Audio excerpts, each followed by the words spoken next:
You're listening to the Patenting for Inventors podcast with registered patent attorney, Dr. Adam Diamond, founder of Diamond Patent Law, the #1 source for securing your intellectual property needs. Now, here's your host, Adam Diamond. Hello and welcome to the Patenting for Inventors podcast, episode 63. Should I file a notice of appeal and pre-appeal brief? My name is Dr. Adam Diamond, a registered patent attorney and founder and owner of Diamond Patent Law in Los Angeles, California. I can be contacted through my website at diamondpatentlaw.com. That's DIAMENT, patentlaw.com. Or if that's too hard to remember, you can get to it through patentingforinventors.com. That's patentingforinventors.com, or call me at 424-281-0162. And while most attorneys can only practice in states where they're members of that state's bar, patent attorneys are actually allowed to practice patent law in any state. So feel free to contact me regardless of where you live. In the last couple episodes, I talked about various ways to respond to a final office action. The first of those episodes was a general overview. The next episode was about requests for continued examination. And in this episode, I'm going to talk about a pilot program that exists that might be helpful, and it's called a PreAppeal Brief Conference. A request for continued examination stays with the same examiner. An appeal goes to a panel of judges that can overturn your examiner. A pre-appeal brief conference is a little bit like a hybrid of those two. They're especially useful if you feel like you need to appeal because the examiner isn't getting something or is making a mistake that you think could easily be overturned. For the pre-appeal conference, you still have to file and pay for a notice of appeal. And the notice of appeal is a one-page form. It's form PTO AIA 31. It's pretty straightforward. It's a one-page form. Just says that you're giving notice that you're appealing your rejection to the Patent Trial and Appeal Board and that you're paying the fee. For patent fees, it's relatively low, currently $200 for a microentity, $400 for a small entity, and $800 for a large entity. You're also going to fill out another form called a pre-appeal brief request for review. It's also just one page, and it just says that you're filing a notice of appeal at the same time, and you're providing the reason for your pre-conference appeal, and it can't be any more than 5 pages. The reason why you might want to take advantage of the pre-conference appeal is that a regular appeal can be more than a year until you're heard, but for the pre-conference appeal, it should be 45 days at most. That's the good news. The bad news is that most of the time it's not going to lead to an allowance. I think the latest stats that I saw were a third or less have an allowance after the pre-appeal conference. I've seen stats that showed as low as 14%. The reason that the stats are so low is most likely because when you do the pre-appeal conference brief, you have three patent examiners examining it, and one of them is your own patent examiner. Another is usually going to be the supervising examiner, and another will just be some other examiner that's chosen. So the odds are already stacked against you because your examiner is already in the mode of not allowing your claims. And there's a good chance that your examiner has already talked to his or her supervisor, and the supervising examiner likely is agreeing with the examiner already, and they've already had these discussions during the other rejections. One thing that's different about the pre-appeal conference is that you're not allowed to amend your claims like you can in a request for continued examination. So if you wanted to amend your claims to get a better chance of allowance, then this route is not the route to go. You just have to make arguments for patentability, and it's usually arguing against obviousness. There are 4 things that can happen. The panel can allow the application.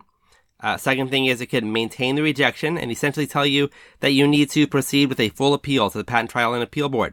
Or it can reopen prosecution, which means they'll give you some type of office action that maybe addresses some of the new issues, and you'll have a chance to reply to that. It might be helpful at this time to have an informal examiner interview to decide on what to focus on for your request, and maybe find out if the examiner is leaning towards, one type of way to get this patent allowed, but would like to see your argument for it. The other thing that can happen besides allowance, reopening prosecution, and remaining under appeal is that you might get a notice that your request failed to comply with the submission requirements. Maybe your reply was more than 5 pages, or you didn't pay the fee, or you amended the claims, which you're not allowed to do.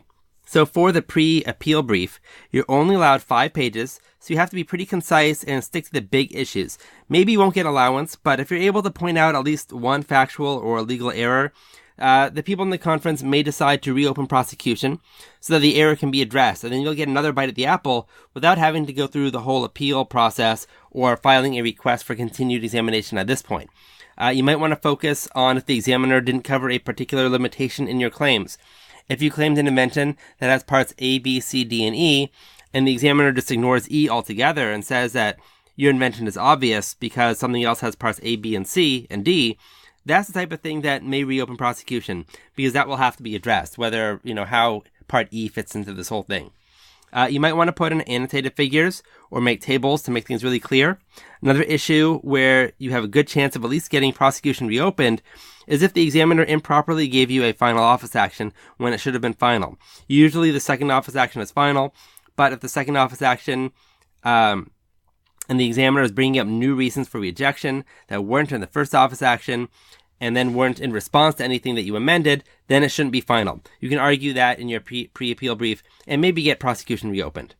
One thing that isn't so great about the actual response that you'll get from the panel is that they usually won't give any rationale for reopening prosecution or why they're maintaining the examiner's rejection, which is another reason why you might want to just stick to the big main things. So if it does reopen prosecution, you know the issue about why it got reopened, and then you could work that angle. There are a couple things to do if the panel says that there are appealable issues and to proceed with the appeal brief. You can do the regular appeal brief, which I'll go over next time. But if you really don't want to appeal, you can file a request for continued examination that brings your application out of the appeal route. You can let your application go abandoned, or you can file a continuation application while letting your original application go abandoned.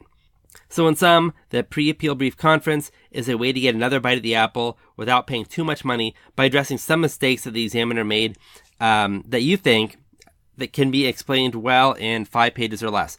Don't expect to get an allowance from it because it doesn't happen, all that often. It's not 0%, but it's not, over 50% either. But maybe you can get prosecution reopened and you still do have a shot of allowance, but it also buys you a little bit of time to file the full appeal brief.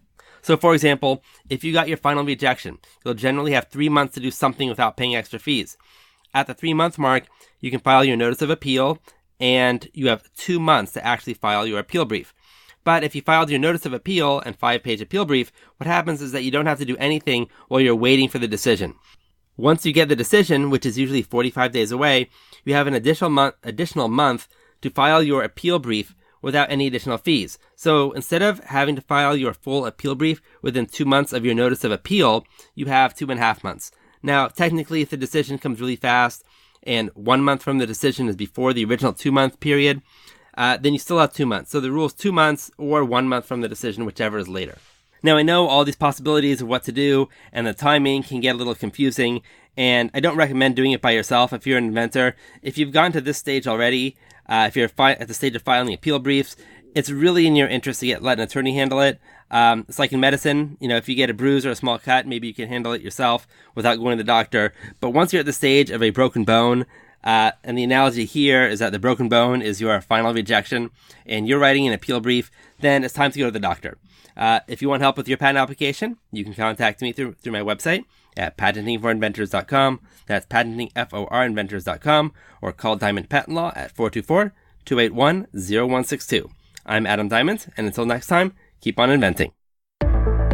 Thanks for listening to the Patenting for Inventors podcast with host Adam Diamond. If you enjoyed the show, please rate and review on iTunes. The contents of this podcast are intended for general informational purposes only. The facts of every legal matter are unique, and the content of this podcast should not be construed as offering legal advice for your specific legal situation. For more information and help with your own intellectual property needs, contact Adam Diamond at patentingforinventors.com. That's patentingforinventors.com, or call Diamond Patent Law at 424-281-0162. The preceding information may be considered an attorney advertisement and does not establish any attorney-client relationship.